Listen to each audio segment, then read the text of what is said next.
Biografi Mbah Kholil Bangkalan. Syekh Kholil, biasa disebut Mbah Kholil, lahir dengan nama Muhammad Kholil pada hari Rabu tanggal 9 Safar 1252 Hijriah atau tanggal 25 Mei tahun 1836 Masehi di Kemayoran, Bangkalan, Madura.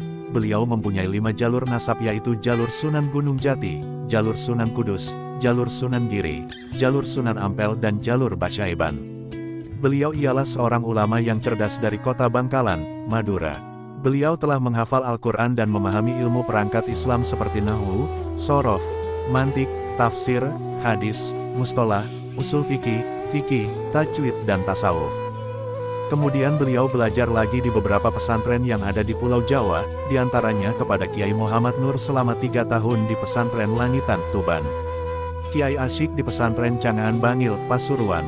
Kiai Arif di pesantren Darussalam Kebon Candi, Pasuruan. Kiai Nur Hasan di pesantren Sidogiri, Pasuruan, dan Kiai Abdul Basar di Banyuwangi. Setelah belajar di Pulau Madura dan Pulau Jawa, pada tahun 1859 Masehi, Muhammad Kholil melanjutkan belajar di kota Makkah demi memperdalam pengetahuan tentang agama.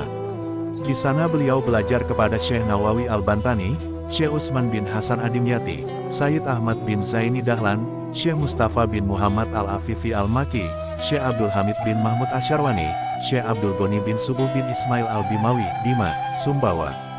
Syekh Umar Khotib Bima, Syekh Muhammad Khotib Sambas bin Abdul Ghafur Al-Jawi, dan Syekh Ali Rahbini. Sepulang dari belajar di kota Makkah, Kiai Kholil menikah dengan seorang putri dari Raden Ludropati bernama Nyai Asyik. Sebagian sumber menyatakan beliau menikah saat mau belajar di kota Makkah saat berusia 24 tahun.